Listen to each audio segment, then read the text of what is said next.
Sales tracking does not end at the cash register. If your business must grow this year and hit its revenue targets, then you must learn how to track sales like a big company. And this video will show you exactly how to do that.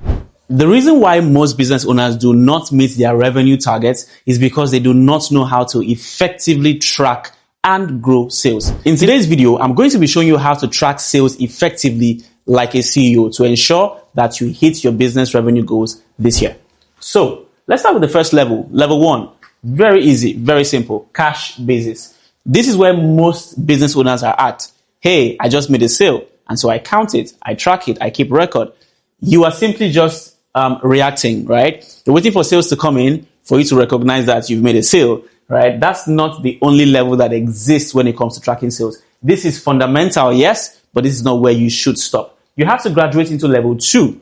What's level 2? This is where you begin to track on orders and invoice basis. Now, sometimes you might send an invoice to a client, but it doesn't mean that the invoice gets paid immediately. So invoices could move through different statuses. A customer might place an order for a product, but may not go on to fulfill, may even cancel the order, and so many things. So here, at this stage, in level 2, you're going deeper. Your tracking mechanisms is going deeper.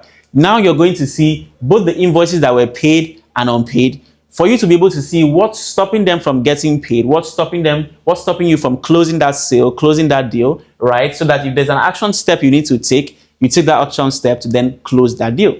And then finally, level 3, this is where you begin to care about your unit economics. So what are unit economics? These are these tiniest bits of numbers in your business that actually make your business function.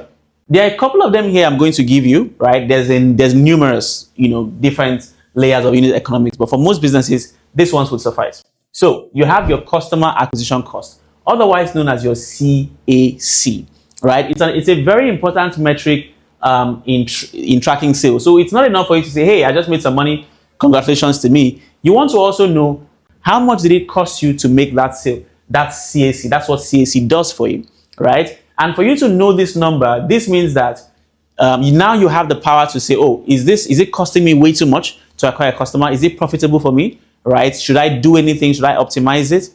And then secondly, you have margin.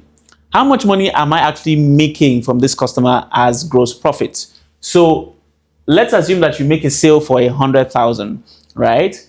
And your margin on that sale is 10%. That means effectively you only really made 10,000. Right? Because it's 10,000 that's available to your business to spend within the business, whether it's for internal processes or for growth and expansion.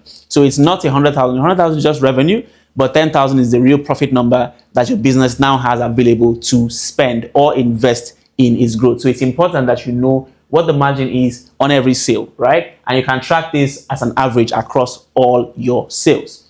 Next up, you have your churn. Churn here simply means how many customers have stopped spending money with you, right? It helps you measure the rates to which customers are either unsubscribing, canceling, essentially not doing business with you. So you want to know, of all your customers, what percentage of them do no longer do business with you?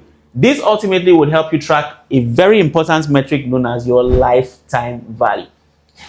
This right here, it tells you how much a customer will potentially spend with you in your business in future. Now, let's assume that you want to give a customer a discount, right?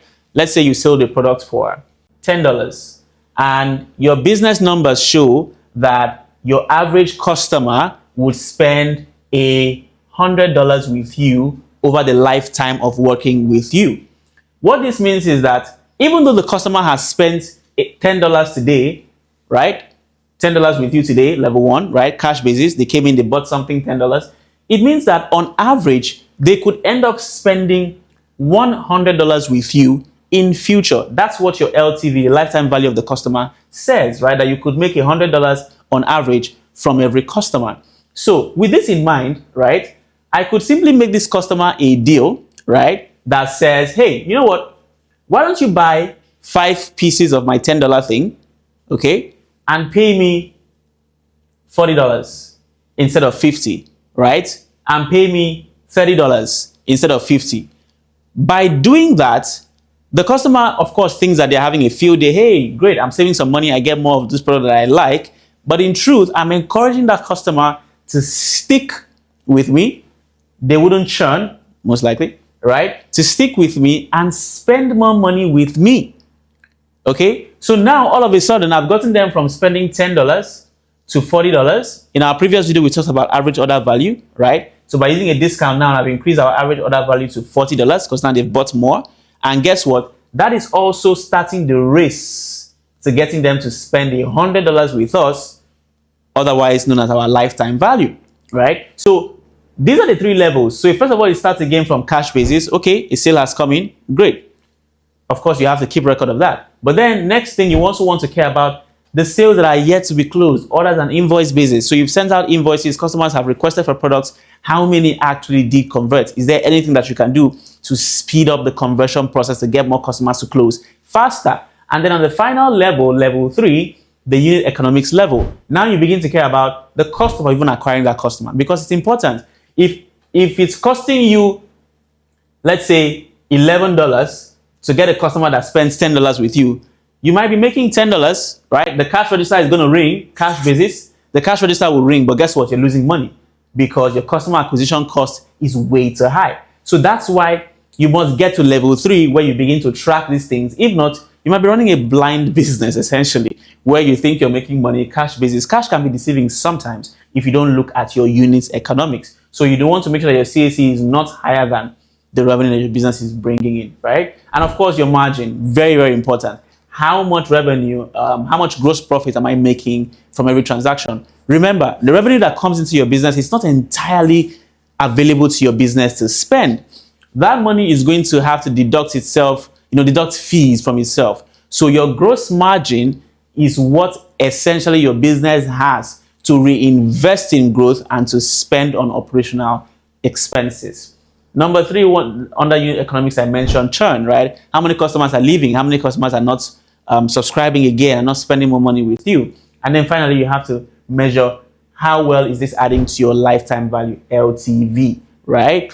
How are you increasing this number? What are the tactics that you're doing to ensure that the average customer spends way more with you? Because it doesn't make sense to just acquire and not retain, right? The cost of retaining a customer and getting them to spend more with you is way lesser than it costs to acquire the customer in the first place. So when a customer comes in, it only makes sense to squeeze out as much dollars as possible as you can from that customer to ensure that your business has a greater long standing. So once you graduate from tracking cash, tracking orders and invoices, up onto unit economics, you'll find that your business would have been so optimized and gets you on your way to more sales. Now, these 3 levels of sales tracking can be put into a simplified Google Sheet. You can work with AI to develop a custom one. Or if you need a template from me, feel free to reach out, type in the comments if you need one, and I'll be more than happy to share one with you.